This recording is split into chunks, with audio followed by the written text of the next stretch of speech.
నమస్తే. ప్రస్తుతం మనతో పాటు కాంగ్రెస్ లీడర్ చరణ్ కౌశిక్ యాదవ్ గారు ఉన్నారు. మూసీ ప్రాజెక్టు ఇప్పటికిప్పుడు మొదలు పెట్టాల్సిన అవసరం ఉంది. రాష్ట్రంలో ఇన్ని పనులు ఉండగా చాలా పెండింగ్ పనులు ఉన్నాయి, చాలా హామీలు ఉన్నాయి. అది వదిలిపెట్టి దీనిపైనే చేస్తున్నది. అంత అవసరమే వచ్చిందని కూడా ప్రతిపక్షాలు అంటున్నాయి. అంటే మూసీ అనేది ఈరోజు ప్రారంభమైంది కాదు. 2002లో వాజ్పేయి గారు ప్రధానమంత్రి ఉన్నప్పుడు 296 కోట్ల రూపాయలు రిలీజ్ చేసి మూసీ సుందరీకరణ చేయాలని చెప్పేసి ఆనాడే బీజం పడ్డది. 2017 బీఆర్ఎస్ పార్టీ అధికారంలోకి వచ్చినప్పుడు కూడా మూసీ సుందరీకరణ చేయాలని చెప్పేసి 17వ నెంబర్ జీవో తీసుకొచ్చి మూసీలో బఫర్ జోన్ ఏంది, అదేవిధంగా మూసీ మీద రోడ్ల నిర్మాణం ఏంది, అదేవిధంగా మూసీ మీద అక్రమ నిర్మాణాలు 25,000 అక్రమ నిర్మాణాలు అని చెప్పేసి ఆనాడే గుర్తించినటువంటి బీఆర్ఎస్ పార్టీ మూసీని సుందరీకరణ చేయకుండా ఎంఐఎం పార్టీతో లోపాయికారిక ఒప్పందం కుదుర్చుకోవడంతో ప్రధానంగా ఆనాడు మూసీ సుందరీకరణ జరగలేదు.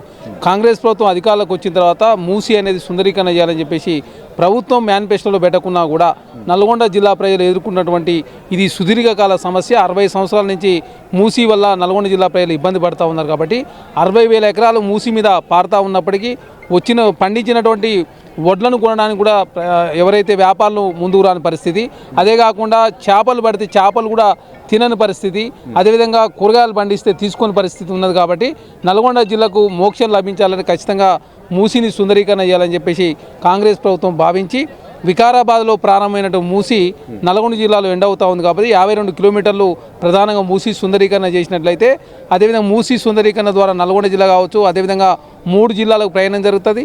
అదే కాకుండా మూసీ వల్ల మురికి వల్ల ప్రధానంగా ప్రపంచంలోనే అత్యంత కాలుష్యమైనటువంటి నది ఏదైనా ఉందంటే అది మూసీ అని చెప్పేసి ప్రపంచంలో 22వ స్థానంలో ఉన్నది.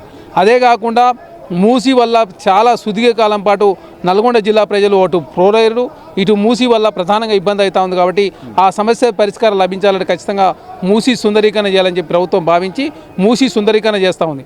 మూసీ సుందరీకరణ చేసినట్లయితే బీఆర్ఎస్ పార్టీకి, భారతీయ జనతా పార్టీకి వచ్చే ఎలక్షన్లో ఓట్లు ప్రజలు వేయరు. కాబట్టి ఖచ్చితంగా ప్రాథమిక దశలను అడ్డుకోవాలని చెప్పేసి Bharatiya Janata party, BRS party వ్యూహంలో భాగంగా అనవసరంగా తప్పుదోవ పట్టించే ప్రయత్నం వారు చేస్తూ ఉన్నారు. ఎందుకంటే ఇప్పటివరకు 150,000 కోట్లు అని చెప్పేసి డిపిఆర్ కాంగ్రెస్ ప్రభుత్వం ప్రకటించింది.